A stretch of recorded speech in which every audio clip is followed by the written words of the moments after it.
The Galactic Council chamber stretched across 3 kilometers of polished crystal, hosting representatives from 400 civilized species. Today's session had drawn an unusually large crowd because the newest applicant species stood waiting at the entrance. Humans, they called themselves. From a planet designated Earth in the records, Ambassador Threll of the Vorentine Empire leaned back in his floating chair, his 6 eyes scanning the peculiar bipedal creatures below. They looked soft, vulnerable even. Pink skin showing through gaps in their formal clothing, no visible armor plating, no natural weapons. Just 2 arms, 2 legs, and an expression of hopeful determination on their faces.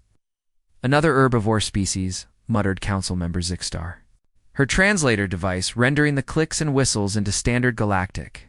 "Look at them. Forward-facing eyes? Yes. But those flat teeth. Probably root diggers or fruit eaters." The human delegation, led by Ambassador Sarah Chen, approached the center platform. She carried herself with surprising confidence for someone whose species had only achieved faster-than-light travel 15 cycles ago. Behind her stood 3 others, a military advisor, a scientist, and a cultural-attached Threll activated his speaking crystal. "Welcome, humans of Earth. We have reviewed your application for Galactic Council membership. Your technological advancement is adequate. Your cultural development shows promise. However, we must address a concern that has appeared in every evaluation report." Sarah nodded, her face calm. "We're ready to address any concerns, Counselor. Your planet's ecological reports are..." Disturbing Threll continued, pulling up a holographic display. Images of Earth floated above the assembly. Vast oceans, green continents, snow-capped mountains. Your world contains thousands of predator species. Your oceans hold creatures that can swallow ships. Your lands host animals that kill for sustenance. Even your smallest continents harbor deadly organisms. A murmur rippled through the council. Several species shifted uncomfortably in their seats. The Delphins, a peaceful aquatic race, actually retreated further into their water-filled observation tanks. Yes, Sarah agreed simply. Earth has a robust predator population. Zixtar's crest flared with agitation. Robust? Your submission documents list creatures called lions. Tigers, bears, sharks, crocodiles, eagles, wolves, and hundreds more. How does any civilization develop under such conditions? Sarah glanced at her military advisor, Colonel Marcus Webb, who stepped forward. His uniform bore marks of service, scars visible on his hands. "We adapted, Counselor. Humanity learned to coexist with, understand, and eventually protect most of these species." "Protect?" Threll's eyes widened. "You protect the predators?" "Many are endangered now," Sarah explained. "As our civilization grew, we nearly drove them to extinction. Now we work to preserve them. They're part of our world's heritage." The council chamber erupted in confused chatter. The Qualix representative, a crystalline being who communicated through light pulses, flashed rapidly. "This confirms our greatest concern. Humans, you claim to be a peaceful species seeking membership in our alliance. Yet you evolved on a death world, surrounded by creatures designed to kill. How can we trust that you haven't inherited these violent tendencies?" Sarah's jaw tightened slightly, but her voice remained steady. "With respect, Counselor, we've submitted our complete history. Yes, humans have fought wars. We've had conflicts. But we've also created art, music, literature, and philosophy.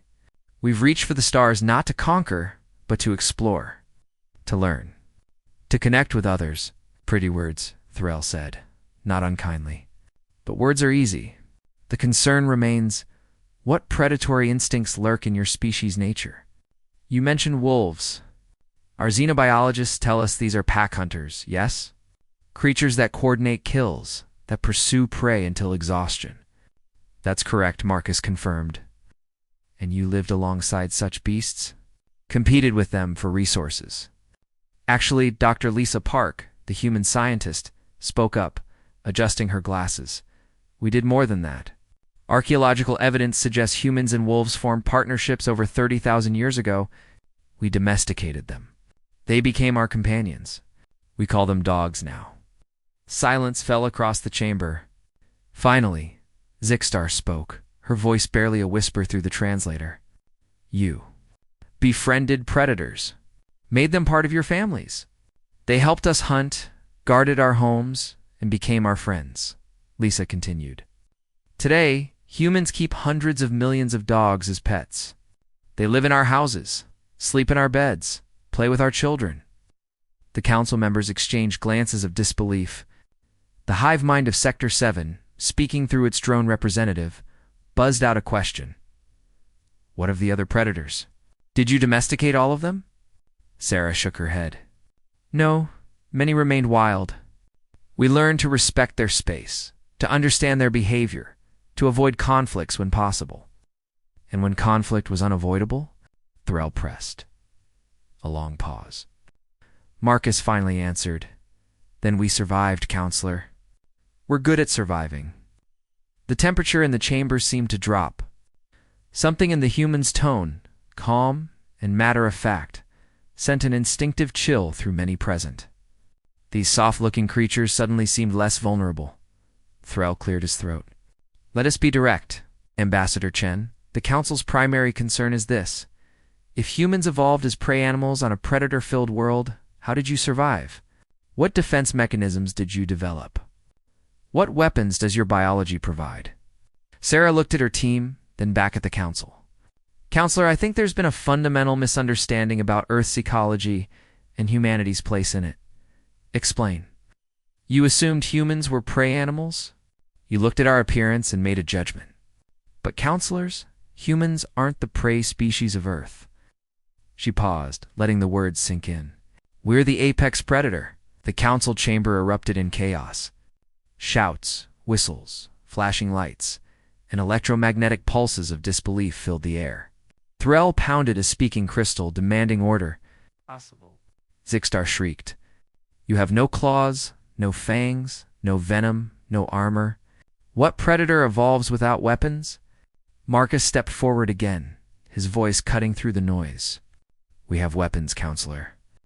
We have endurance that lets us chase prey for days until it collapses from exhaustion. We have intelligence that allows us to craft tools, set traps, and coordinate complex hunts. We have throwing arms that can launch projectiles with lethal accuracy from a distance. We have adaptability that lets us survive in every climate on our planet, from frozen tundra to scorching deserts. Most importantly, Sarah added, we have persistence. When a human decides something must be done, we don't stop. We don't give up. We endure. Thrall studied the humans with new eyes, seeing past the soft exterior to something harder beneath. Your application mentioned you wish to contribute to galactic security. To help patrol the frontier regions where the Zarkon raiders have been attacking shipping lanes. That's correct. The Zarkon are the galaxy's most feared pirates. Their born predators evolved from pack hunters on their own world. Species flee before them. What makes you think humans could stand against such creatures? Sarah smiled then, and it was not a comforting expression. Counselor, on Earth, we have a saying. It's not the size of the dog in the fight. It's the size of the fight in the dog. We don't understand. You will, Sarah promised. Give us a chance to prove ourselves. Send us to the frontier. Let us show you what humans can do when protecting others. The council fell into deliberation, and the humans waited, patient and still. They didn't look like predators. But then again, the best hunters never did until the moment they struck. The decision took 3 days of debate, but finally the Galactic Council agreed to a trial period. Humanity would be granted provisional membership and assigned to patrol Sector Thetanine, a stretch of space along the frontier where Zarkon raiders had been particularly active. The other species saw it as either a test or a convenient way to let the humans learn a harsh lesson about galactic realities. Captain. Jennifer Hawk Morrison stood on the bridge of the UES Perseverance, humanity's first deep space patrol vessel. She was 42, career military, with sharp eyes that missed nothing and a reputation for bringing her people home alive. Behind her, a crew of 60 humans worked at their stations. monitoring systems that were still new enough to smell of fresh manufacturing. Status report, she called out, her voice carrying authority earned through 20 years of service. Lieutenant Yuki Tanaka looked up from the tactical station. All systems green, Captain. We're approaching the boundary of Sector Thatanine. The Galactic Monitoring Station is hailing us. Put them through. The main view screen flickered, showing a Vorantine officer whose name tag read Commander Zelf. His expression was difficult to read with 6 eyes, but his tone suggested skepticism. Human vessel Perseverance. This is Monitoring Station Theto Prime. We've received notification of your assignment to this sector. Confirmed, Commander, Hawk replied. We're here to assist with patrol operations and respond to any Zarkan activity. Zelf's mandibles clicked together in what might have been amusement. Of course, I should inform you that 3 patrol vessels have been lost to Zarkon raiders in this sector over the past 6 months. The raiders operate in packs of 5 to 7 ships, use hit-and-run tactics, and show no mercy to crews. Their vessels are heavily armed and faster than most Galactic Council ships. Understood. What's the typical response procedure when raiders are detected? There was a pause. Response procedure? Captain Morrison, when Zarkon raiders appear. The procedure is to broadcast warnings to civilian traffic and withdraw to defensive positions. Engaging them directly typically results in destruction. Hawk's crew exchanged glances. Lieutenant Marcus Chen at the helm muttered something under his breath that sounded like typical, Commander Hawk said carefully. Are you saying that when raiders attack civilian vessels, the Galactic Council forces retreat? We fall back to protect core systems and await reinforcements. Self-corrected stiffly. It's the only logical approach. The Zarkon are natural predators. They evolved hunting in packs. They live for combat. To face them with anything less than overwhelming force is suicide. Hawk nodded slowly. Thank you for the briefing, Commander. We'll take our position in the patrol route now, Captain Morrison. Zelf's tone shifted slightly, almost gentle. I've read reports about your species. You're new to space, eager to prove yourselves. I understand that. But please, don't throw away lives needlessly. If you encounter Zarkan, withdraw. There's no shame in survival. We'll keep that in mind, Commander. Perseverance out. The screen went dark. In the silence that followed, someone in the back of the bridge let out a low whistle. They actually told us to run, Chen said, shaking his head. Does the Council even fight back? They fight, Hawk replied, moving to stand behind the tactical station. But they fight like prey animals, defensively, waiting for the predator to make mistakes. She looked around at her crew. What do predators do when prey shows weakness? They attack more, Tanaka answered. Exactly. No wonder the Zarkon have been running wild out here. Hawk straightened her uniform. All right, people, we're going to do things differently. Tanaka, I want full sensor sweeps, maximum range. Chen, plot patrol routes that cover the most common shipping lanes. Engineering, how's our response time? Chief Engineer Rodriguez's voice came through the com. We can go from standby to full combat power in 40 seconds, Captain. Faster than anything the Council flies. Good, because we're not running from anyone. Over the next 2 weeks, the Perseverance patrolled its assigned sector without incident. They escorted merchant vessels, mapped asteroid fields, and monitored subspace channels. The crew fell into routines but maintained readiness. Hawk insisted on combat drills twice daily, rotating crews through scenarios that ranged from single raiders to full fleet engagements. On the 15th day, everything changed. Tanaka's head snapped up from her console at 0300 hours. Captain. Distress signal, bearing 275 Mark IV. It's a Delphinian cargo hauler, reporting multiple Zarkon vessels in pursuit. Hawk was on the bridge in under a minute, still sealing her uniform jacket. Distance. 12 light minutes. The hauler is heavily loaded, low speed. Zarkon raiders are closing fast. How many raiders? 6 confirmed signatures. Chen turned from the helm. Captain, monitoring station is broadcasting the withdrawal advisory. They're ordering all Council vessels to fall back to defensive perimeter. Hawk looked at the tactical display, watching the icons move across the screen. The cargo hauler, slow and vulnerable. 6 Zarkon ships, fast and hungry. And beyond them, monitoring Station Theto Prime, pulling back its patrols like prey, retreating to their burrow. Helm, set intercept course, maximum speed. Tactical weapons hot. Communications inform the Delphinian hauler that help is on the way. Captain Tanaka said quietly, 6 against 1. The Council's right. This is suicide. Hawk smiled, and there was something fierce in that expression. Lieutenant, those raiders are expecting everyone to run. They're expecting prey behavior. She leaned forward in her command chair. They've never met humans before. Let's introduce ourselves properly. Helm, engage. The Perseverance surged forward, its engines burning bright as it accelerated toward the raiders at speeds that would have made most Council pilots nervous. On the bridge, 60 humans prepared for combat with the calm efficiency of predators who had been practicing for this moment their entire lives. Aboard the Delphinian cargo hauler, Peaceful Currents, Captain Vrel watched his sensors with growing horror. The Zarkon were 2 minutes from weapons range.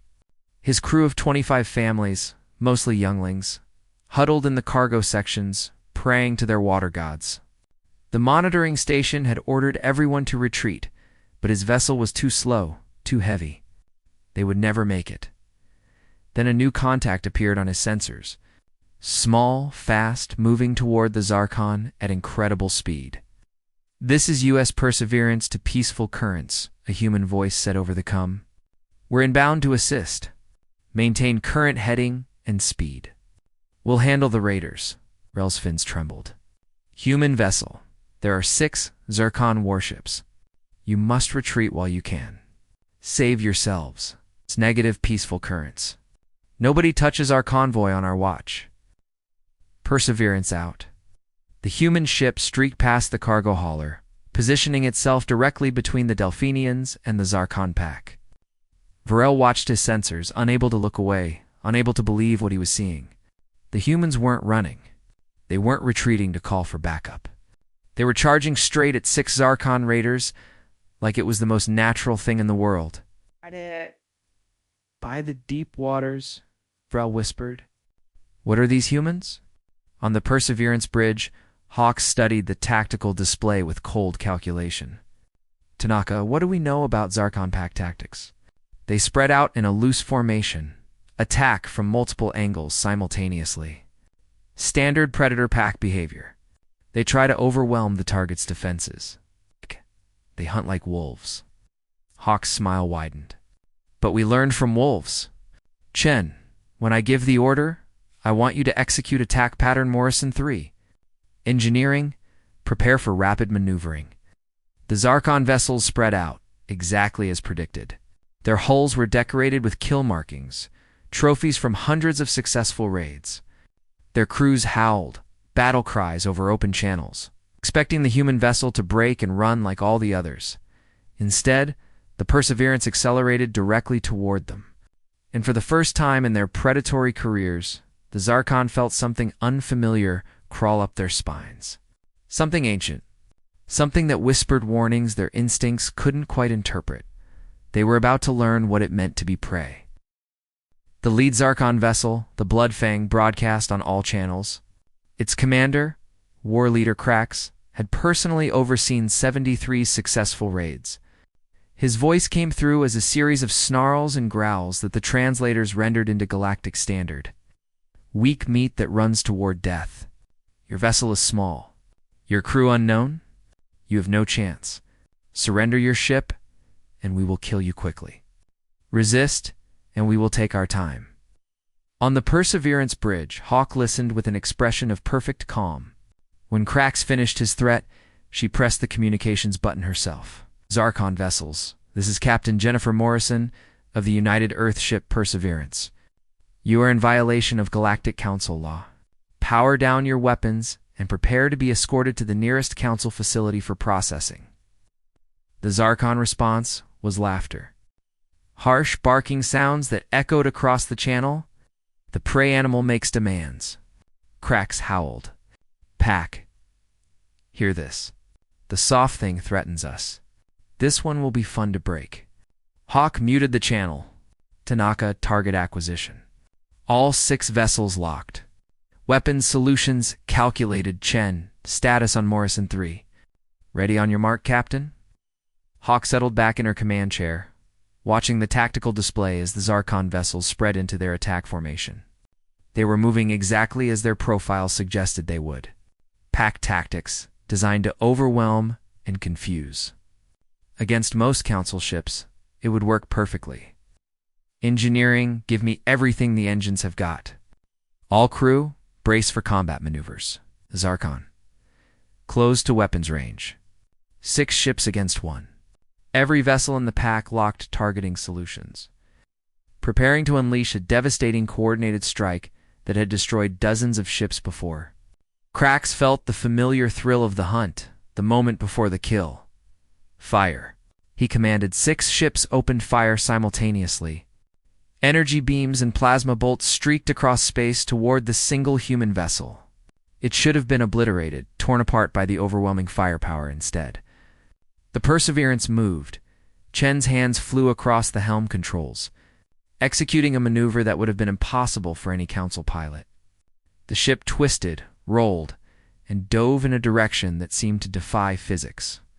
Weapons fire that should have reduced it to debris passed through empty space? Possible. Krax snarled. No ship moves like that. But the Perseverance wasn't done moving. It accelerated again, heading straight for the center of the Zarkon formation. The pack instinctively tightened their positions, preparing to concentrate fire. It was exactly what Hawk had predicted they would do. Now, Chen, show them what happens when prey fights back. The Perseverance spun on its axis, weapons batteries suddenly facing outward in all directions. In the same instant that the Zarkon ships opened fire for a second volley, the human ship returned fire with precision that seemed impossible for a single vessel. 8 railgun rounds. Launched in rapid succession, not the energy weapons that most Council species used, but solid projectiles accelerated to relativistic speeds. Dense, heavy, unstoppable. 2 rounds hit the Bloodfang amidships, punching through shields that were designed to disperse energy weapons, but utterly unprepared for solid kinetic strikes. The impacts tore through the hull, venting atmosphere and sending the ship spinning out of control. 3 more Zarkon vessels took direct hits. One lost its engines. Another had its bridge section sheared off. The third took a round through its weapons array that caused a cascade explosion. The 2 remaining raiders broke formation, screaming danger. They tried to scatter, to escape, but the Perseverance was already moving again. Chen brought the ship around in a tight arc that should have torn it apart, but instead positioned it perfectly for a follow-up strike. Target the engines, Hawk ordered, her voice still perfectly calm. Disable, don't destroy. We want prisoners. Tanaka fired again. 2 more railgun rounds, precisely placed. The 4th and 5th Zarkon vessels went dark, their propulsion systems destroyed. Leaving them drifting in space, the 6th vessel, commanded by Krax himself, ran. The Bloodfang bleeding atmosphere and trailing debris turned and fled at maximum speed. Every survival instinct Krax possessed was screaming at him to get away from this thing that looked like prey, but fought like something worse than any predator he had ever encountered. Let him go, Hawk said. Watching the fleeing ship on her tactical display, make sure he spreads the word. The bridge crew erupted in cheers, but Hawk silenced them with a raised hand. Communications, contact the Delphinian hauler. Make sure they're undamaged. Tanaka, scan for survivors on the disabled Zarkon vessels. Chen, plot a course to each ship for boarding operations. She stood straightening her uniform. And someone get me a line to Commander Zelf at the monitoring station. I think we need to have a conversation about engagement protocols. Aboard Peaceful Currents, Captain Vrel stared at his sensors in complete shock. In less than 3 minutes, a single human vessel had disabled 5 Zarkon raiders and sent the 6th running for its life. The Zarkon feared throughout the sector, the predators that everyone fled from, had been swatted aside like they were nothing. Captain, his communications officer said, voice trembling. The human ship is hailing us. Put them through, Vrel managed to say, Captain Morrison's face appeared on the screen. She looked completely composed, not even breathing hard. Captain Varel, this is Captain Morrison. What's your status? We are undamaged, Captain Morrison. Thanks to you, How did you? Morrison smiled slightly. We're here to help, Captain. That's what the Council sent us to do. We're going to secure the disabled Zarkon vessels. Then we'll escort you safely to your destination. Is that acceptable? Varel's fins fluttered in confusion. You ask permission? You just saved our lives. All 25 families aboard my ship. You ask if escorting us is acceptable. It's your ship, Captain. Your route. We're just here to make sure you arrive safely. Something in Morrison's tone. The respect and courtesy she showed, even after demonstrating such overwhelming combat superiority, struck Varel deeply. These humans were not just warriors. They were something more complex, something his people hadn't encountered before. We would be honored to have your escort, Captain Morrison, he said formally, and we are forever in your debt. Over the next 2 hours, human boarding teams secured the 5 disabled Zarkon vessels. The raiders, accustomed to being feared, found themselves facing humans in combat armor who moved with professional efficiency and showed no fear whatsoever. The Zarkon crews, those who survived, were secured and prepared for transport to Council facilities. On the Bloodfang, War Leader Krax slumped in his damaged command chair, wounded and defeated. His proud pack of veteran raiders, had been destroyed in minutes. By prey animals. By soft things with no claws, no fangs. It's nothing but tools and terrifying competence. His subordinate, a younger Zarkon named Vex, crawled to his side. War Leader, what were they? How did prey animals fight like that?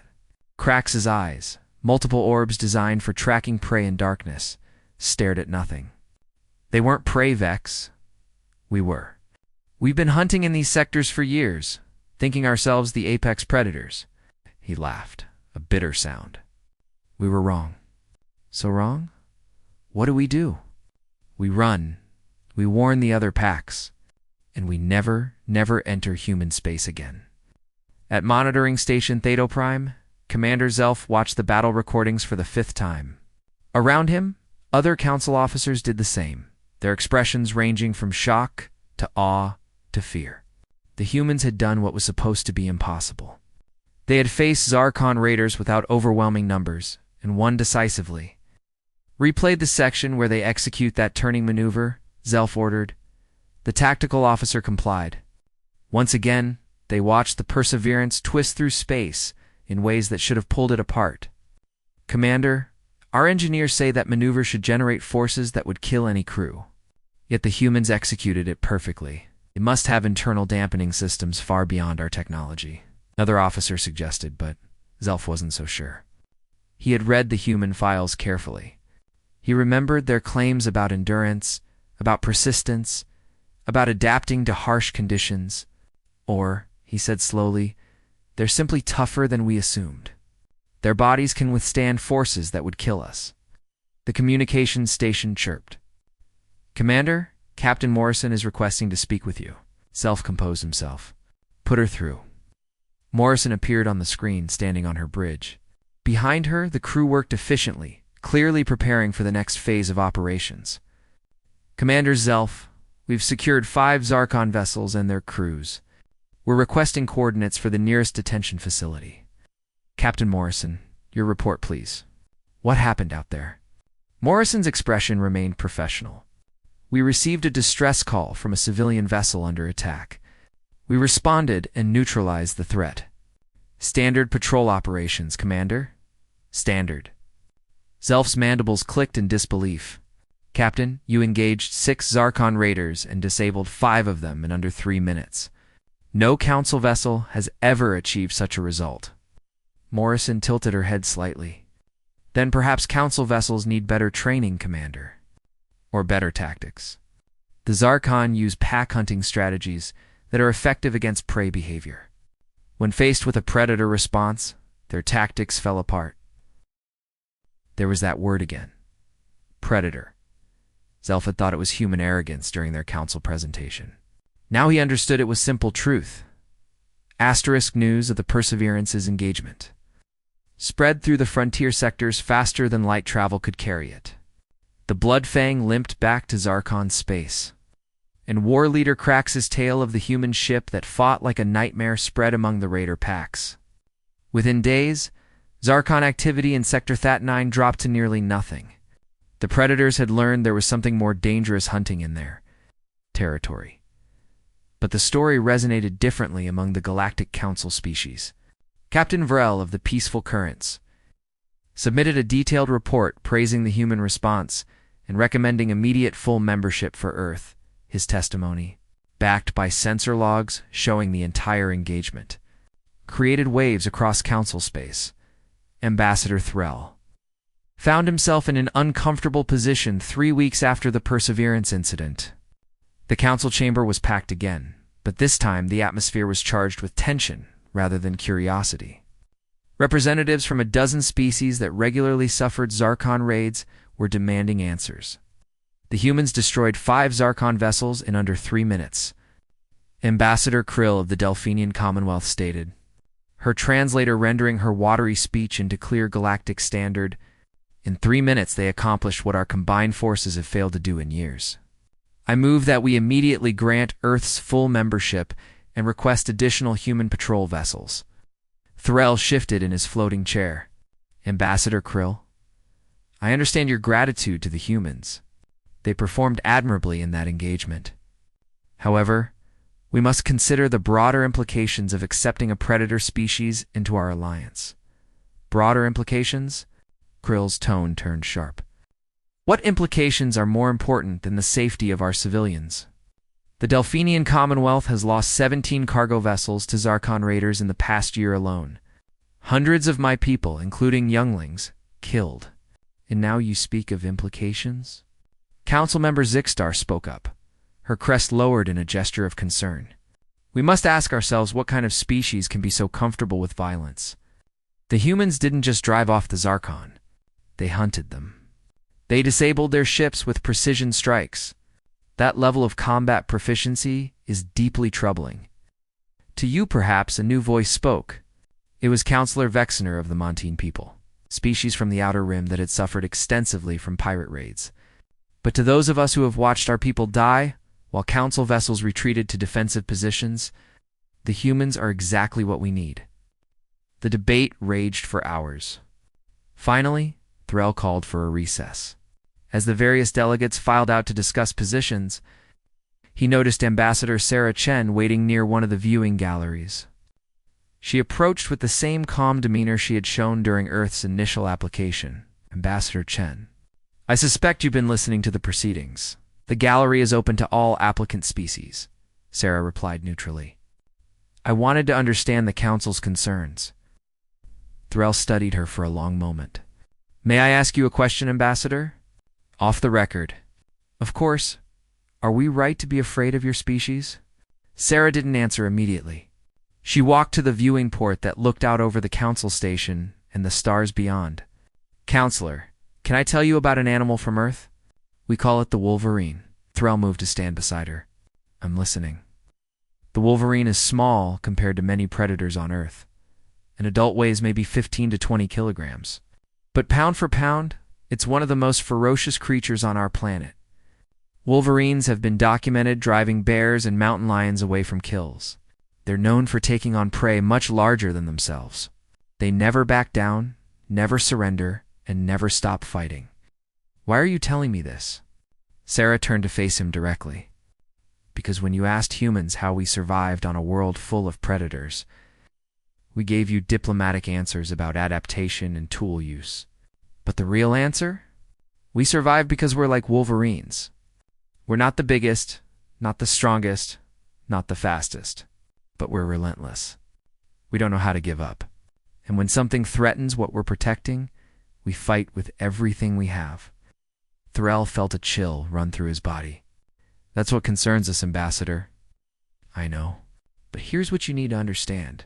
Humanity had to learn to control these instincts. We nearly destroyed ourselves several times before we figured it out. We've spent thousands of years learning when to fight and when to show mercy, when to be fierce and when to be gentle. What you saw from the Perseverance wasn't uncontrolled violence. It was precise, measured force applied to neutralize a threat with minimal loss of life. Captain Morrison could have destroyed all 6 Zarkon vessels. Instead, she disabled 5 and let one escape to carry a message. What message? That this sector is under new management. That civilian vessels are no longer easy prey. That there are consequences for attacking the innocent. Sarah's expression softened slightly. Counselor, you asked if you should be afraid of humans? The answer is no, not if you're our ally. But the Zarkon pirates? Anyone who preys on the weak? Yes, they should absolutely be afraid of us. Before Threll could respond, an alarm echoed through the station. Emergency protocols activated, and security teams rushed toward the docking sections. Over the intercom, a panicked voice announced that a Zarkon assault fleet had been detected entering the system. Impossible, Threll breathed. They've never attacked a council facility directly. They're raiders, not warriors. Sarah was already moving toward the exit. They're desperate.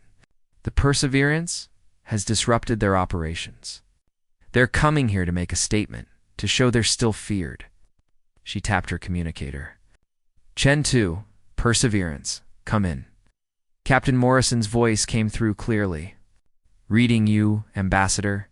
We're tracking the Zarkon fleet. 15 vessels, heavy cruiser class. They're heading straight for the station. Can you intercept? We're the only armed vessel within 3 hours of the station. It's going to be close, but we're burning hard to get there. ETA 17 minutes. Threll had followed Sarah, listening to the exchange. Captain Morrison, this is Counselor Threll. The station's defensive systems are designed to repel small raiding parties, not an assault fleet. We're evacuating non-essential personnel, but we can't evacuate everyone in time. Understood, Counselor. We're coming. Perseverance out. The next 15 minutes felt like ours. The Council Station's operations center became a hub of controlled chaos as staff coordinated evacuation procedures and attempted to boost defensive shields. Threll watched the tactical displays showing the approaching Zarkon fleet. 15 ships, all heavily armed, moving in tight formation. It was the largest Zarkon force ever assembled in Council space. Sarah stood beside him, her face set in concentration. Why would they commit this many ships? It goes against everything in their tactical profile. 'Cause we made them look weak, a voice said behind them. Colonel Marcus Webb, who had arrived with the human delegation weeks ago, stepped up to the display. The Perseverance didn't just beat them, we humiliated them. For a predator species built on fear and dominance, that's worse than death. They need to restore their reputation. By destroying a council station, Zixtar asked, having joined them in the operations center. That will bring the full weight of council forces against them. Marcus shook his head. They're not thinking clearly. They're reacting emotionally. Wounded predators are the most dangerous kind. The tactical display updated. The Perseverance appeared on the edge of sensor range, pushing its engines beyond rated capacity. But the Zarkon fleet would reach the station first, 3 minutes before the human ship could intercept. Captain Morrison, Threll said into the comm. You won't make it in time. Perhaps you should hold position in negative, Counselor. Hawk's voice cut through, sharp and decisive. We're not leaving you. Perseverance to all Council vessels in range. This is an emergency call for assistance. Zarkon assault fleet attacking Theto Prime Station. Any ships that can respond, please do so immediately. Silence answered her. The nearest Council patrol vessels were hours away, already retreating according to standard doctrine.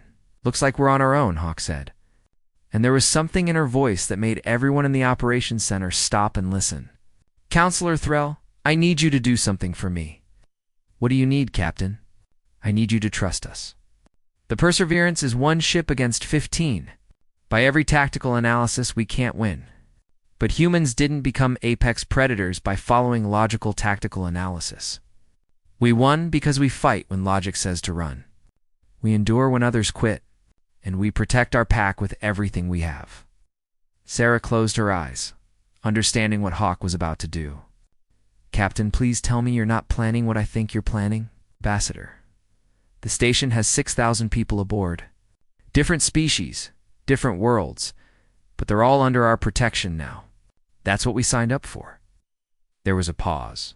"Besides, the Zarkon are about to learn an important lesson about humans." "What lesson?" Threll asked. "That we're meaner than we look." Perseverance out. The Zarkon fleet commander, Supreme War Leader Throck, had coordinated this attack personally. He was the most feared raider in 3 sectors, with over 200 successful raids to his name. His ships moved in a coordinated assault pattern, hammering the station's shields with concentrated fire. Victory seemed certain. Then the human vessel appeared on his sensors, and Throck felt his first moment of doubt. It was the same ship design that had humiliated Krax's pack. One small vessel against his entire fleet. The prey animal was either insane or knew something he didn't. "All ships, mark the human vessel as priority target," Throck ordered. "Destroy it before it can interfere." 4 of his ships broke formation, turning to engage the Perseverance. They opened fire with everything they had, plasma cannons and missile batteries. Unleashing enough firepower to vaporize a small moon, the Perseverance vanished from their targeting sensors. "What?" Throck snarled. "Where did it go?" His tactical officer's claws trembled on the console. War Leader, the human ship, executed a vertical thrust at the last possible moment. It's now above our formation, moving at speed that should tear their vessel apart. Impossible. No crew could survive those forces. But the Perseverance had survived, and now it was among them. Hawk had brought her ship up and over the enemy formation in a maneuver that subjected the crew to crushing gravitational forces. Even with inertial dampeners at maximum, the bridge crew felt their vision gray at the edges. But they held together, and now they had perfect position. "Tanaka, fire torpedoes, full spread. Target the engines on the 4 ships that broke formation." 8 torpedoes launched simultaneously, each one guided by human targeting computers that calculated trajectories with precision no council system could match. The Zarkon ships, designed to fight opponents who kept their distance, found themselves unable to track the fast-moving munitions. 4 explosions bloomed in space. For Zarkon vessels lost propulsion, drifting helplessly as their engines were destroyed. The odds shifted from 15 against 1 to 11 against 1. "Jen, bring us through the center of their formation." "Tanaka, rail guns, rapid fire. Hit as many ships as you can." The Perseverance dove back down through the Zarkon fleet, its railguns firing continuously. Solid projectiles punched through shields designed for energy weapons, tearing into holes, destroying weapon systems, and creating chaos throughout the enemy formation. On the station, Threll watched the tactical display with growing disbelief. "This isn't possible. One ship cannot do this." "Human ships can," Marcus said, his voice filled with pride. "Captain Morrison is one of our best combat pilots. She trained for scenarios exactly like this." "You trained for suicide missions?" Zixtar asked, horrified. "We train to win against impossible odds," Sarah corrected. "It's what we do." 3 more Zircon ships were disabled in the Perseverance's attack run. 8 ships remained combat-capable, but their formation had collapsed into chaos. Throck tried to restore order, screaming commands, but his pack was panicking. They were predators, yes, but they hunted weak prey. This human vessel fought like a cornered animal, striking from impossible angles with terrifying effectiveness. "All ships, concentrate fire. Overwhelm their defenses," Throck commanded. The remaining 8 ships opened fire together, finally managing to catch the Perseverance in a crossfire. Energy beams and plasma bolts slammed into the human vessel's shields. Alarms shrieked on the bridge as shield strength dropped rapidly. "Shields at 40%, Tanaka reported, her voice steady despite the situation. "We can't take many more hits like that." Hawk's mind raced, calculating options. 8 ships still active. Her shields failing. The station's shields were down to 30%, about to fail. She needed to end this now. But 8 ships were too many to disable quickly, unless she gave them a target they couldn't resist. "Chen, cut engines and drift. Tanaka, power down weapons. Make it look like we're disabled. Her crew understood immediately. It was a classic predator trap. Show weakness, draw the enemy in close, then strike. Chen shut down the main engines, letting the Perseverance coast on momentum. Tanaka powered down the obvious weapon systems but kept the secondary batteries on standby, hidden from enemy sensors. Rodriguez, how long until main engines can restart? 90 seconds minimum, Captain. They're overheated from that last burn. We'll make it work. Throck saw the human ship go dark and felt triumph surge through him. They're disabled. All ships, close in and finish them. We'll mount their hull on my flagship as a trophy. The 8 Zarkan vessels converged on the drifting Perseverance like sharks smelling blood. They moved in close, weapons charged, ready to deliver the killing blow. Exactly as Hawk had predicted they would. Now, Tanaka. The Perseverance erupted with weapons fire at point-blank range.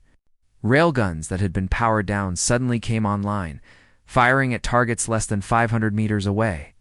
At that distance, even the Zarkon's heavy armor couldn't withstand the impact. Torpedoes launched from hidden tubes, their targeting computers literally unable to miss. 3 Zarkon ships exploded outright. 2 more were disabled, their bridges destroyed. The remaining 3 tried to scatter, but Chen had already restarted the engines. Out! Pursuit course, Hawk ordered. Don't let them escape. The Perseverance, damaged but still deadly, chased down the fleeing Zarkon vessels. One by one, she disabled them with precise railgun strikes. The entire engagement lasted less than 8 minutes from start to finish. 15 Zarkon ships, the largest assault fleet ever assembled, been destroyed or disabled by a single human vessel. On his flagship, Throck sat in shock as human boarding teams breached his hull. He had been the most feared raider in the sector. He had thought himself the ultimate predator.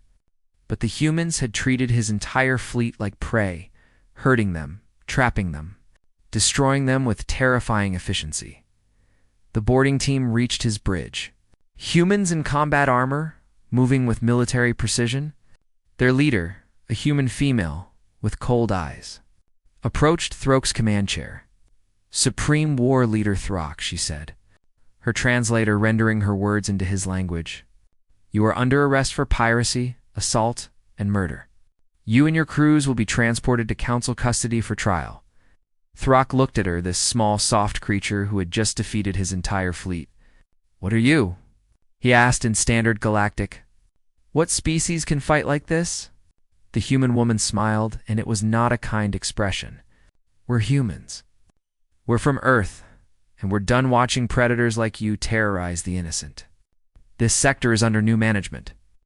In the station's operations center, cheers erupted as the last Zarkon ship was secured.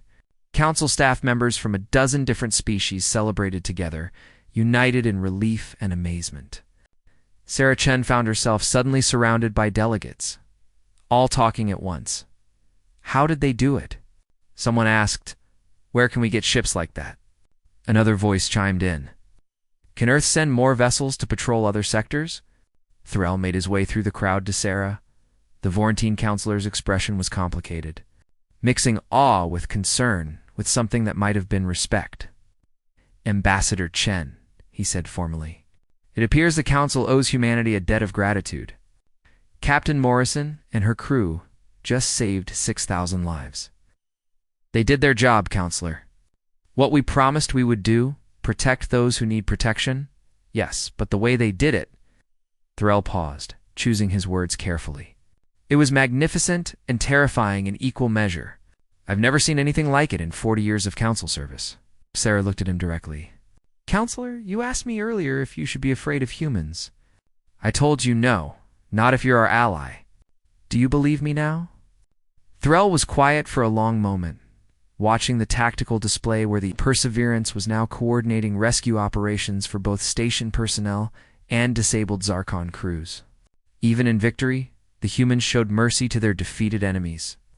I believe, Thorell said slowly, that the galaxy is about to change significantly. The age of running from predators may be ending. But, Ambassador, I must ask, what happens when humanity is the strongest force in the galaxy? What happens when the Wolverine has no challengers? Sarah turned to look at the stars beyond the viewport. Then hopefully, Counselor, we'll have learned enough wisdom to use our strength responsibly. That's what we've been trying to teach ourselves for thousands of years. It's why we're here, offering to help rather than conquer. And if you fail, if humanity's predatory instincts overcome your wisdom, then you'll need to stop us, Sarah said simply. That's what allies do, isn't it? They keep each other honest. They challenge each other to be better, she smiled slightly. Besides, humans have always been better at fighting external threats than we are at fighting each other. Give us a mission, a purpose, something to protect, and we're at our best. Thrall nodded slowly. I will recommend to the Council that Earth be granted full membership immediately. Your probation period is over, Ambassador Chen. Welcome to the Galactic Council. Thank you. Counselor extended her hand, and after a moment's hesitation, Thrall reached out to shake it, sealing humanity's place among the stars. 6 months after the Battle of Thedo Prime, as it came to be known, the galaxy looked very different. The Galactic Council had not only granted Earth's full membership, but had requested that humanity establish patrol squadrons in 12 different frontier sectors.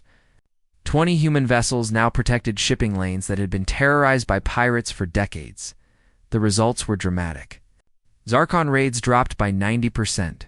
Other pirate groups, seeing what happened to those who challenged human vessels, either fled to deep space or surrendered to Council authorities.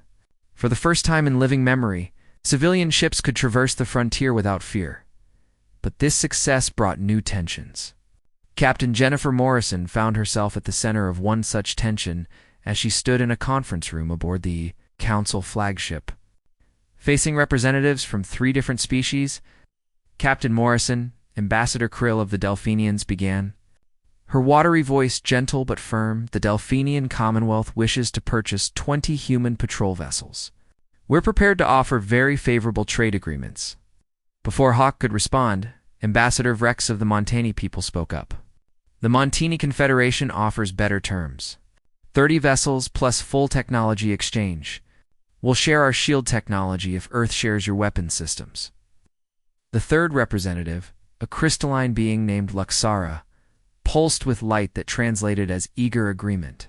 The Crystal Collective also wishes to procure human vessels. Surely, Earth can supply all of our needs. Hawk exchanged glances with Ambassador Chen, who had joined the meeting via holographic link from Earth. Sarah's expression was carefully neutral, but Hawk could see the concern in her eyes. Honored ambassadors, Hawk said diplomatically. I appreciate your interest in human technology. However, Earth's position is clear. We don't sell weapons to other species. Our patrol vessels are operated exclusively by human crews under Galactic Council mandate. But why? Vrex demanded. You've proven these vessels can protect our people. Why hoard this technology? Sarah's hologram leaned forward. Because, Ambassador Vrex, we've learned from our own history. Earth has seen what happens when advanced weapons spread without proper safeguards. We've fought wars that nearly destroyed our civilization. We won't contribute to that possibility for other species. So you keep your superiority for yourselves? Luxara's light pulsed with what might have been anger. How is this different from conquest? You control the frontier sectors through military might. We control nothing, Hawk countered. We patrol assigned sectors under Council authority. We protect civilians. We enforce Council law. But the sectors belong to the Council, not to Earth. The meeting continued for another hour, growing more heated. The ambassadors weren't satisfied with Earth's position, and Hawk could see the problem clearly. By being so effective at frontier security, humans had made themselves indispensable. That created dependency, and dependency bred resentment. After the meeting ended, Hawk contacted Sarah privately. We have a problem, Ambassador. I know. The Council species want our protection, but they're starting to fear our power. It's a delicate balance. More than that, I'm hearing rumors from my intelligence contacts. Some Council species are starting to develop their own weapons programs, trying to match our capabilities. And not all of them have peaceful intentions. Sarah's expression grew troubled. We always knew this might happen. By showing what's possible, we've started an arms race. So what do? We stick to our principles. We protect those who need protection. We enforce council law. And we hope that our actions speak louder than our weapons. Sarah paused. Speaking of which, how's the situation in Sector Kappa 7? Hawks's face darkened. That's the other reason I called. We have a situation developing there that's more complicated than pirates. The situation in Sector Kappa 7 involved the Threxian Empire, a species that had joined the Council 50 years ago, but had always maintained an aggressive military posture. Their territory bordered the frontier regions, and they had been expanding into unclaimed space, often clashing with smaller species who had settlements there. The Threxians were large, powerful beings evolved from persistent predators on their homeworld. They respected strength and viewed diplomacy as weakness. When human patrol vessels began operating near their territory, the Threxian military started conducting provocative maneuvers, testing human responses. Lieutenant Commander David Park, captain of the UES Relentless, found himself facing such a provocation when 3 Threxian warships crossed into a protected sector and began harassing a small mining colony established by the Pix people, a peaceful species of insectoid beings. Threxian vessels. This is the UES Relentless, David broadcast on open channels. You are in violation of Council territorial agreements. Please withdraw to your designated space. The response came from War Commander Grex, leader of the Threxian squadron. His voice was a deep rumble that the translators rendered with barely suppressed aggression. Human vessel. The Threxian Empire recognizes no authority in this sector. These mining resources belong to us by right of superior strength. We will take what we wish. David kept his voice level. Commander Grex, the Pix established this colony under proper council authorization 3 years ago. The resources here are legally theirs. Please withdraw peacefully, and if we refuse, small human, will you attack us? 3 Threxian warships against your single vessel? We have studied your tactics. We know you are formidable, but you are not invincible. Perhaps it is time to test whether human reputation matches reality. On the Relentless Bridge, David's tactical officer, Lieutenant Sarah Kim, pulled up the sensor data on the Threxian vessels. They were heavy cruisers, well armed, with crews of over 300 each. Against the Relentless's crew of 60, the odds seemed impossible. Captain Sarah said quietly, "They outmass us 3-1.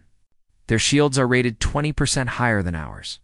If this becomes a shooting match, we're in trouble." But we can't let them just take what they want. The moment we back down, every aggressive species in the Council will start testing boundaries. David opened a private channel to the Pix colony administrator below.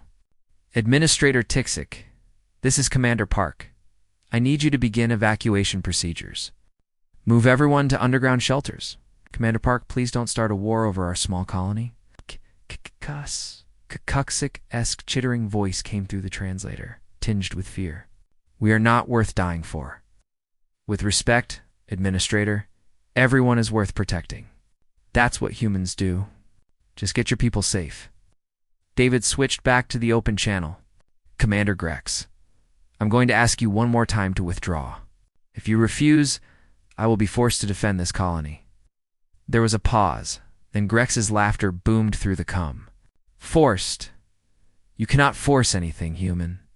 You are small and weak, hiding behind your ship's weapons. But we Threxians are true warriors. We fight with honor, face to face, strength against strength. An idea sparked in David's mind. It was risky, probably stupid, but it might avoid a battle that could escalate into something worse. Commander Grex, you speak of honor and strength?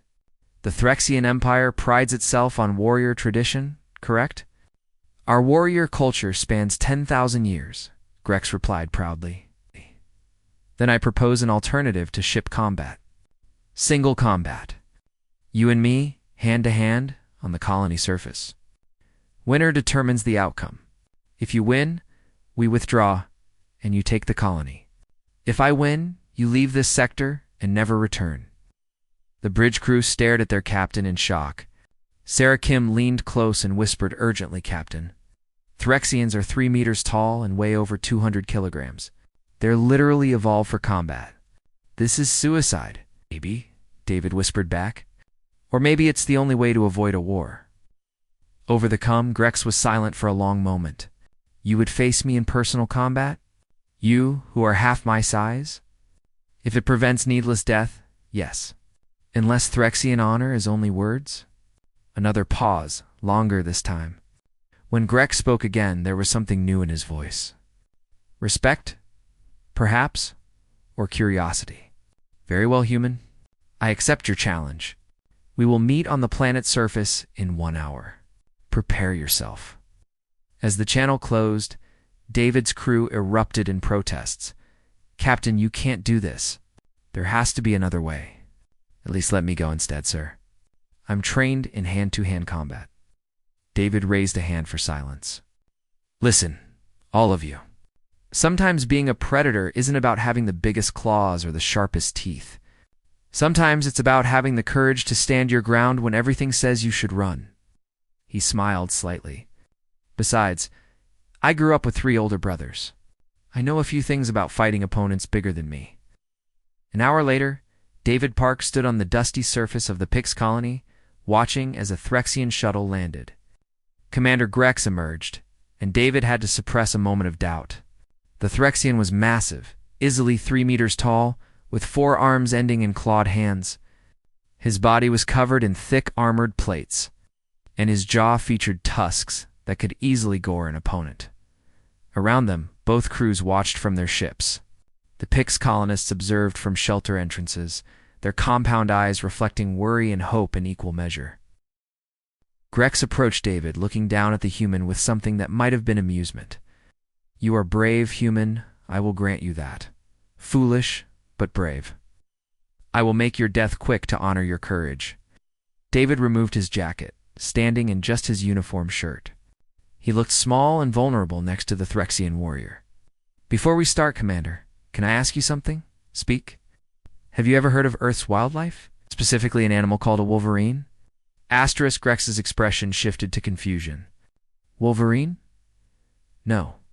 What is this creature? It's small, David said, circling slowly, keeping his eyes on the massive Threxian. Maybe 20 kilograms. But it has a reputation on Earth.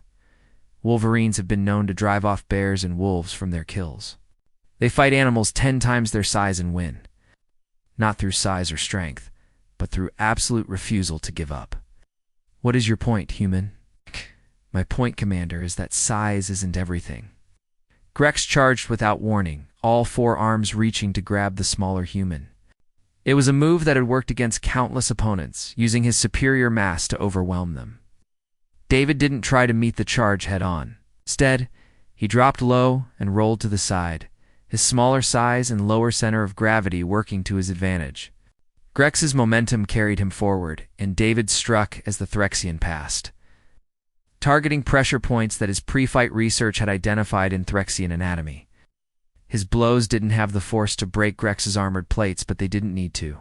He was aiming for nerve clusters, for joints, for the vulnerable spots every biological being possessed. Grex roared and spun, faster than David expected. One massive arm caught him across the chest, sending him flying. David hit the ground hard, rolling with the impact, trying to minimize damage. His ribs screamed in protest, but nothing felt broken. You fight like prey, Grex taunted, advancing slowly. You dodge and strike at weak points. Where is your honor? Where is your warrior spirit? David got to his feet, tasting blood. Honor, Commander. Humans don't fight for honor. We fight to win. We fight to survive. We fight to protect what matters to us.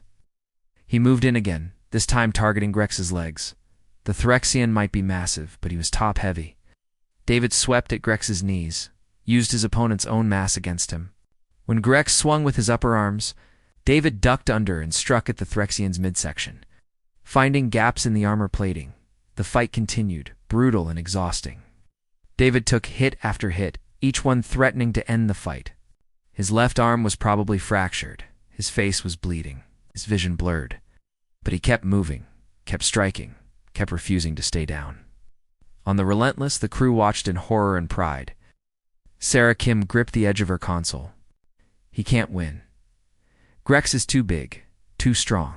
But Lieutenant James Rodriguez, who had grown up in a rough neighborhood and understood street fighting, shook his head.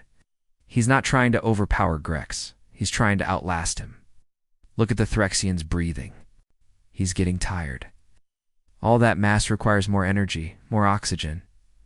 It was true. Grex was slowing down, his movements becoming less precise. He had expected to crush the human quickly, but David refused to be crushed. Every time Grex thought he had landed a finishing blow, the human got back up, bleeding but defiant. "Why won't you stay down?" Grex roared, frustration clear in his voice. "You are beaten. Accept defeat with honor." David spat blood and grinned through split lips. "'Cause I'm human, Commander. We don't know how to quit. It's not in our nature." He launched another attack. Faster now, as Grex's fatigue set in. David's strikes became more effective as the Threxian's defenses slowed. A blow to the nerve cluster in Grex's lower left arm. A sweep that nearly toppled the massive warrior. A strike to the breathing port on Grex's neck that left the Threxian gasping. Grex went down to one knee, his breathing labored, stared at David, who stood swaying but still on his feet, still ready to fight despite obvious injuries. "Impossible," Grex breathed. "You should be broken. How are you still standing?" "'Cause giving up isn't an option," David said, his voice hoarse. "Because there are innocent people depending on me. 'Cause that's what humans do when backed into a corner. We fight with everything we have, no matter the odds." Grex looked at David for a long moment, then slowly lowered his head in a gesture of submission. "I yield, human. Have one." The silence that followed was profound. On both ships' crews stood in shock. The Pix colonists emerged from their shelters, their antennae quivering with amazement. David, exhausted and hurting, extended a hand to help Grex stand. The Threxian stared at the offered hand in confusion. "What is this? Humans help fallen opponents up after a fair fight?" "It's called sportsmanship." Grex took David's hand, allowing the much smaller human to assist him to his feet. The gesture, symbolic as it was, carried weight. "You are unlike any species I've encountered, David Park of Earth. You fight like a predator, but show mercy like prey. You should have killed me to claim true victory." "I didn't fight you to kill you, Commander. I fought to protect the Pix and to avoid a war that would have killed hundreds. Mission accomplished." Grex's expression shifted to something that might have been respect. "The Threxian Empire has misjudged humanity. We saw your small size and assumed weakness. We did not understand that predators come in all sizes, and the smallest ones can have the fiercest hearts." He turned to his crew aboard the Threxian vessels. "We withdraw from this sector, as agreed. Let it be known throughout the Empire, the humans are not to be challenged. They possess warrior spirits in small frames. They are worthy." As the Threxian ships departed, David collapsed. His crew rushed down to the surface, medical teams already moving. Sarah Kim reached him first, running a medical scanner over his injuries. 3 fractured ribs, broken arm, concussion, internal bruising, and probably the worst case of stubborn stupidity I've ever seen, she announced, but her voice was warm. "Sir, that was either the bravest or dumbest thing I've ever witnessed." "Sometimes they're the same thing," David managed through the pain. "Did it work? Did we avoid a shooting war?" "You did, Captain. You absolutely did." News of the confrontation spread quickly through council space. The image of a human, half the size of his opponent, refusing to yield and ultimately winning through sheer determination became iconic. It reinforced what many species were beginning to understand about humanity. They were dangerous not because of superior technology or physical strength, but because of an absolute refusal to accept defeat when protecting others. 2 weeks later, Ambassador Sarah Chen found herself once again in the council chamber, but this time the atmosphere was different. Warmer, more respectful. Ambassador Threll called the session to order, and his 6 eyes focused on Sarah with genuine warmth. "Ambassador Chen, the Council has asked you here today to acknowledge humanity's contributions to galactic security over the past 6 months. Piracy in frontier sectors has dropped to historic lows. Trade routes that were abandoned for decades are now reopening. Species that lived in fear now travel freely." Sarah stood, addressing the assembled delegates. The credit belongs to the crews who patrol those sectors. To captains like Morrison and Park, and to the thousands of humans who volunteered to serve far from home, Thrall nodded. Indeed, but we must also acknowledge something more significant. Humanity has changed the galaxy's understanding of what it means to be strong. For thousands of years, Council species operated under a simple assumption: predators prey on the weak, and the weak must hide or flee. He paused, letting his words resonate through the chamber. Humans have shown us a different way. You are predators, yes, but you use that nature to protect rather than exploit. You face impossible odds not for conquest, but for others' safety. You've taught the galaxy that true strength lies not in domination, but in the choice to fight for those who cannot fight for themselves. Zixtar spoke up, her crest raised in a gesture of respect. I confess, Ambassador Chen, that I was among those most opposed to Earth's membership. I feared what a predator species might do with access to galactic resources and technology. I was wrong. Humanity's actions have proven that evolution does not determine destiny. Your species chose to be guardians rather than conquerors. Murmurs of agreement rippled through the chamber. Ambassador Krill rose from her water-filled seat. The Delphinian Commonwealth wishes to propose a formal alliance with Earth. Not to purchase your weapons or your ships, but to learn from your example. We want to understand how a species can be fierce when necessary, yet compassionate by choice. Other ambassadors began voicing similar sentiments. The Montine Confederation, the Crystal Collective, even representatives from species Sarah had never met before. All wanted to build stronger ties with humanity, to learn from Earth's approach to strength and responsibility. But Sarah noticed that not everyone was enthusiastic. Some delegates remained silent, their expressions guarded. She recognized the signs. Fear, yes, but also something else. Calculation. Planning. Not all species would welcome the shift in galactic power dynamics that humanity represented. After the formal session ended, Sarah met privately with Thrall in his office, overlooking the station's vast observation deck.